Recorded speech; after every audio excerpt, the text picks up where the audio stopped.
Hi friends, कसे आहात? स्वागत आहे तुमचं किचन क्वीन वसुंधरामध्ये. पार्टीचा प्लॅन चालू आहे. तर अशा सीझनमध्ये सगळ्या भाज्या अवेलेबल झालेल्या आहेत. तर या भाज्यांपासून आपण पार्टीसाठी एक खास स्नॅक्सचा आयटम जो आहे तो नक्की बनवू शकतो. पार्टीसाठी म्हणून आपण अगदी झक्कास, टेस्टी, डिलिशियस आणि तेलकट नसणारा असा आपल्याला एक पदार्थ तयार करायचा आहे. हा पदार्थ तयार करण्यासाठी आपल्याला सगळ्या भाज्या ज्या आहेत त्या गोळा कराव्या लागणार आहेत. पण त्यानंतर आपण जो काही पदार्थ बनवणार आहोत तो अगदी स्ट्रीट स्टाईल असा असणार आहे, खायला टेस्टी असणार आहे. तर अशीच ही स्ट्रीट स्टाईल पावभाजी आहे, ती कशी बनवायची ते आज आपण पाहणार आहोत. तर अशी ही पावभाजी कशी बनवायची हे जाणून घेण्यासाठी व्हिडिओ आहे तो शेवटपर्यंत पहा आणि चॅनलवर नवीन असाल तर चॅनलला सबस्क्राईब करा. त्याचबरोबर शेजारच्या बेल आयकॉनवर क्लिक करायला देखील विसरू नका, जेणेकरून इथून पुढच्या सर्व रेसिपीचे नोटिफिकेशन तुम्हाला मिळून जातील. तर आता आपण प्रत्यक्ष कृतीला सुरुवात करूयात. पावभाजी बनवण्यासाठी सुरुवातीला मी या ठिकाणी पाव किलो होईल इतका फ्लॉवर घेतलेला आहे. फ्लॉवर जो आहे तो मी कट करून घेतलेला आहे आणि त्यानंतर 3 वेळा मी स्वच्छ पाण्याने असा धुवून घेतलेला आहे. पाणी जे आहे ते पूर्ण निथळून घेतलेलं आहे आणि त्यानंतर आपल्याला फ्लॉवर जो आहे तो आता कुकरमध्ये ऍड करायचा आहे. ही पावभाजी जी आहे ती आपण भाज्या ज्या आहेत त्या कुकरमध्ये शिजवून घेणार आहोत आणि त्यानंतर बनवणार आहोत. तर सुरुवातीला मी त्याच्यामध्ये फ्लॉवर ऍड करणार आहे. फ्लॉवर ऍड केल्यानंतर आपल्याला त्यामध्ये कोबी त्याचबरोबर गाजर देखील ऍड करायचा आहे. पाव किलो होईल इतकाच मी कोबी घेतलेला आहे. कोबी देखील मी बारीक असा कट करून घेतलेला आहे आणि त्यानंतर तो मी कुकरमध्ये ऍड करतेय. कोबी ऍड करून झाल्यानंतर आपल्याला यामध्ये गाजर ऍड करायचा आहे. 2 गाजर जे आहेत ते मी स्वच्छ धुवून त्याच्या साली काढून घेतल्या होत्या आणि त्याचे बारीक पीस जे आहेत ते कट करून घेतलेले आहेत. गाजराच्या मधला पांढरा भाग असेल तर तो आपल्याला काढून टाकायचा आहे, नाहीतर काही वेळेला तो असा थोडासा कडवट लागण्याची शक्यता असते. तर अशा प्रकारे कट केलेलं गाजर जे आहे ते देखील मी या कुकरमध्ये ऍड करणार आहे. गाजर ऍड करून झाल्यानंतर या ठिकाणी आपल्याला त्याच्यामध्ये बटाटा ऍड करायचा आहे. बटाटा घेताना मी 3 बटाटे जे आहेत त्याचे बारीक पीस करून घेतलेले आहेत. बटाटा स्वच्छ धुवून त्याची साल काढून घ्यायची आणि त्याचे पीस करून घ्यायचे आणि एक बटाटा होता तो मी काय केलेला आहे बघा, मधून फक्त त्याला कट करून घेतलेला आहे. हा बटाटा जो आहे तो मला पूर्णपणे स्मॅश करून घ्यायचा आहे, म्हणून मी तसाच ठेवलेला आहे. तर हा बटाटा देखील आता मी त्याच्यामध्ये ऍड करून घेतेय. यानंतर आपल्याला यामध्ये पाणी ऍड करायचं आहे. पाणी ऍड करताना खूप सारं पाणी ऍड करायचं नाहीये. तर थोडीशी भाजी शिजण्यासाठी मदत होईल इतकीच आपण पाणी जे आहे ते ऍड करून घेणार आहोत. यानंतर भाज्यांमध्ये थोडीशी मिठाची चव उतरावी यासाठी भाज्या शिजतानाच आपण थोडंसं मीठ घालतोय. पावभाजीसाठी जितकं लागणार आहे तेवढं सगळं मीठ आपण घालत नाहीये. अगदी थोडंसं मीठ जे आहे ते मी त्याच्यामध्ये ऍड केलेलं आहे. यानंतर आता आपल्याला कुकरला एक 6 ते 7 शिट्टी करून घ्यायच्या आहेत. कुकरला 6 शिट्टी झाल्यानंतर आपल्याला गॅस जो आहे तो बंद करायचा आहे आणि त्यानंतर कुकर आपल्याला पूर्णपणे थंड होऊ द्यायचा आहे. सुरुवातीला आपण पाणी ऍड करताना कुकरमध्ये कमी पाणी ऍड केलं होतं. जास्त पाणी ऍड केलं असतं तर ते काही वेळेला कुकरमधून बाहेर येण्याची देखील शक्यता असते. तर आता कुकर जो आहे तो पूर्णपणे गार झालेला आहे. आता आपण कुकर जो आहे तो ओपन करूया आणि त्यातल्या भाज्या आपल्याला थोड्याशा स्मॅश करून घ्यायच्या आहेत. यामध्ये आपण जो काही बटाटा घातला होता तो आपल्याला पूर्णपणे स्मॅश करून घ्यायचा आहे.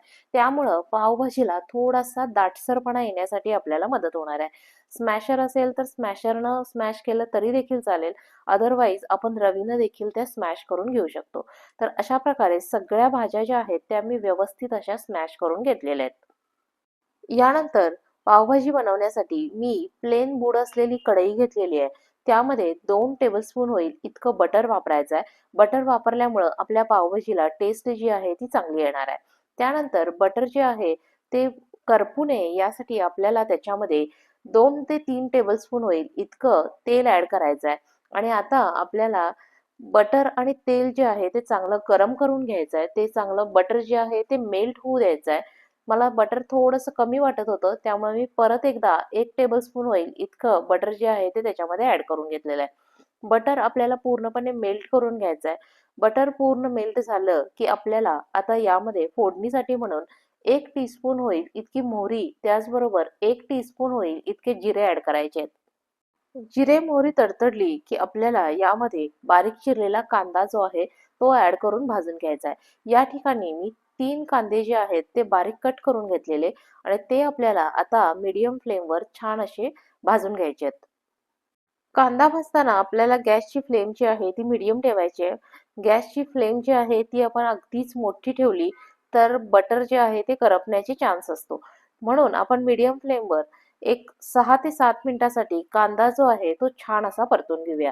कांदा परतत आल्यानंतर आपल्याला यामध्ये टोमॅटो ऍड करायचा आहे। या ठिकाणी 2 टोमॅटो घेतलेले आहेत। टोमॅटो जो आहेत ते मी बारीक कट करून घेतलेले आहेत आणि त्यातल्या बिया ज्या आहेत त्या काढून घेतल्या होत्या।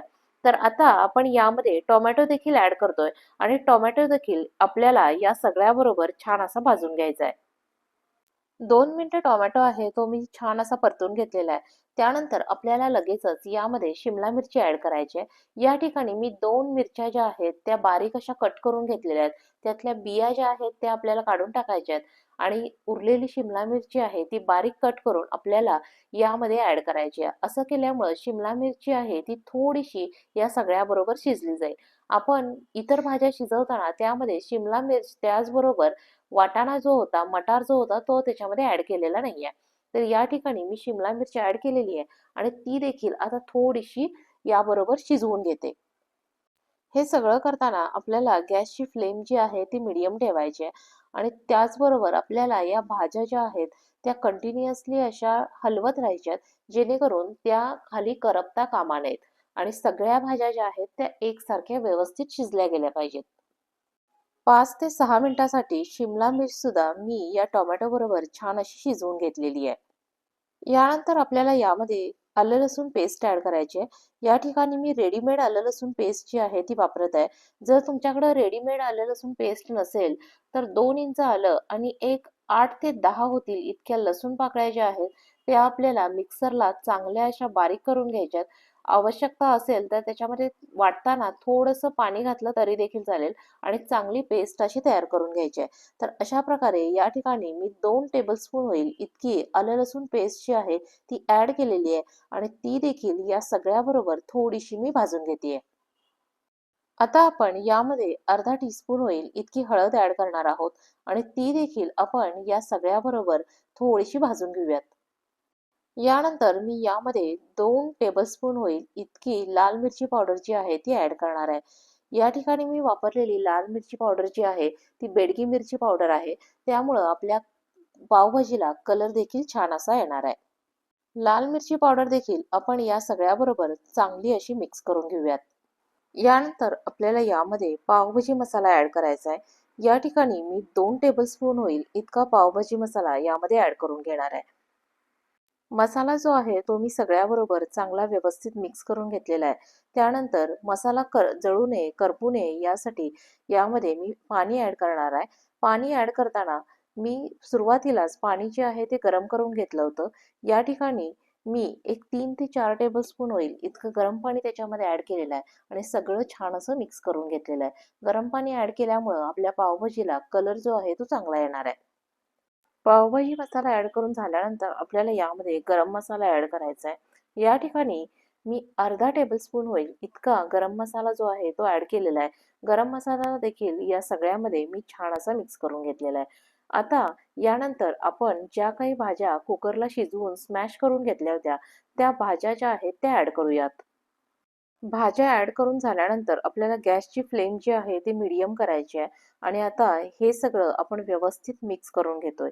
हे सगळं व्यवस्थित मिक्स झाल्यानंतर आपल्याला कुकर धुवून थोडंसं पाणी जे आहे ते देखील ऍड करायचं आहे। या ठिकाणी कुकरमध्ये आपण गरम पाणी जे आहे ते ऍड करून घेतोय आणि ते आपण या भाजीमध्ये मिक्स करतोय। पाणी वापरताना आपल्याला खूप देखील पाणी वापरायचं नाहीये। अगदी लिमिटेड पाणी आपण ऍड करतोय। जवळ-जवळ 3 ते 4 टेबलस्पून होईल इतकंच पाणी मी त्याच्यामध्ये ऍड केलेलं आहे। यानंतर मी या ठिकाणी 1 बाउल होईल इतके मटार घेतलेले आहेत। या ठिकाणी मी वाटाणा जो वापरलेला आहे तो ओला वाटाणा आहे। मला ओला वाटाणा जो होता तो जास्त प्रमाणात हवा होता। त्यामुळं मी 1 बाउल होईल इतका ओला वाटाणा वापरलेला आहे। तुम्हाला जसा आवडत असेल त्या प्रमाणात तुम्ही वाटाणा जो आहे तो ऍड करू शकता। शक्यतो आपल्याला या ठिकाणी ओला वाटाणा, मटार किंवा आपल्याला फ्रोझन वाटाणा जो मिळतो तर तो आपल्याला यूज करायचा आहे। ड्राय जो आहे तो शक्यतो आपण यूज करत नाहीये। त्यानंतर आपल्या पावभाजीला कलर चांगला यावा यासाठी अर्धा टेबलस्पून होईल इतकी काश्मीरी लाल आपण त्याच्यामध्ये ऍड करतोय. आता हे सगळं आपल्याला छान असं मिक्स करून घ्यायचं आहे आणि त्यानंतर आपल्याला मटार शिजेपर्यंत पावभाजी जी आहे ती पूर्णपणे शिजू द्यायची आहे. यानंतर आपल्याला यामध्ये चवीनुसार मीठ ऍड करायचं आहे. सुरुवातीला देखील आपण थोडंसं मीठ ऍड केलेलं, तर ते लक्षात घेऊन आपल्याला मीठ जे आहे ते ऍड करायचं आहे. ही भाजी जी आहे ती आता आपण एक 20 मिनिटासाठी म्हणून मंद आचेवर चांगली अशी शिजू देणार आहोत. भाजी चांगली शिजावी यासाठी मी यामध्ये थोडंसं गरम पाणी जे आहे ते ऍड केलेलं आहे. सुरुवातीला आपल्याला ही भाजी जरी थोडीशी पातळ अशी वाटत असेल, तरी शिजल्यानंतर मात्र ती भाजी जी आहे ती हळूहळू घट्ट व्हायला लागते. म्हणून आपण त्याच्यामध्ये पाणी जे आहे ते ऍड करून घेतलेलं आहे. ही भाजी शिजताना आता आपण या ठिकाणी अर्धा टेबलस्पून होईल इतकं बटर घेतलेलं आहे आणि ते देखील आपण त्यामध्ये ऍड करतोय. भाजी शिजताना आपण त्याच्यामध्ये बटर ऍड केल्यामुळं भाजीला चव जी आहे ती चांगली येणार आहे. बटर ऍड करून झाल्यानंतर आपल्याला यामध्ये अर्धा टेबलस्पून होईल इतकी साखर देखील ऍड करायची आहे. साखर ऍड करतानाचा व्हिडिओ जो आहे तो स्किप झालेला आहे. साखर ऍड केल्यामुळं आपल्या भाजीची चव जी आहे ती आणखी अशी वाढणार आहे. भाजीला चांगली उकळी आलेली आहे. त्यानंतर गॅसची फ्लेम जी आहे ती मंद केलेली आहे आणि आता मला भाजी जी आहे ती व्यवस्थित शिजू द्यायची आहे. 20 मिनिटासाठी म्हणून मी भाजी छान अशी शिजू देणार आहे. मटार जे आहेत ते आपले चांगले व्यवस्थित शिजले गेले पाहिजेत. मध्ये मध्ये आपल्याला चेक करायचं आहे की भाजी जी आहे ती किती शिजली गेलेली आहे. भाजी जशी जशी शिजू लागेल तसा तसा भाजीचा कलर जो आहे तो आपल्याला चेंज होताना दिसतोय. आता या ठिकाणी तुम्ही पाहू शकता भाजीचा कलर जो आहे तो आपल्याला लालसर असा दिसून येतोय. 10 मिनिटानंतर भाजी जी आहे ती मी थोडीशी हलवून घेतलेली आहे. पुन्हा एकदा त्याच्यावर प्लेट ठेवून आणखी थोडा वेळ भाजी आपल्याला व्यवस्थित अशी शिजू द्यायची आहे. आता आपली भाजी जी आहे ती शिजून छान अशी तयार झालेली आहे. या ठिकाणी त्याची कन्सिस्टन्सी तुम्ही पाहू शकता. तर सुरुवातीला आपल्याला भाजी जी आहे ती थोडीशी पातळ जरी दिसत असेल, तरी नंतर ती थंड झाल्यानंतर हळूहळू घट्ट व्हायला लागणार आहे. त्यामुळं अशी कन्सिस्टन्सी जी आहे ती अगदी परफेक्ट आहे. तर आता मी गॅस जो आहे तो ऑफ करणार आहे. आता आपण पाव भाजण्यासाठीची तयारी करणार आहोत. सुरुवातीला मी एक तवा घेतलेला आहे. तव्यावर थोडंसं तेल जे आहे ते स्प्रेड करून घेतलेलं आहे. त्यानंतर आपल्याला त्याच्यावर अर्धा टेबलस्पून होईल इतकं बटर जे आहे ते ऍड करायचं आहे. बटर देखील तव्यावर मी छान असं स्प्रेड करून घेतलेलं आहे. त्यानंतर त्याच्यावर थोडासा पावभाजी मसाला आहे तो आपण भुरभुरवणार आहोत. यानंतर आपण यावर थोडीशी पावभाजी जी आहे ती स्प्रेड करून घेणार आहोत. थोडीशी पावभाजी जी आहे ती स्प्रेड करून घेतलेली आहे. त्यानंतर आपण याच्यावर लादी पाव जो आहे तो ऍड करणार आहोत आणि तो आपल्याला छान असा भाजून घ्यायचा आहे. या ठिकाणी पावाला मी वरच्या बाजूने देखील बटर जे आहे ते लावून घेतलेलं आहे. आता आपल्याला पावाची बाजू जी आहे ती पलटून घ्यायची आहे आणि दोन्ही बाजूला पाव जो आहे तो छान असा भाजून घ्यायचा आहे.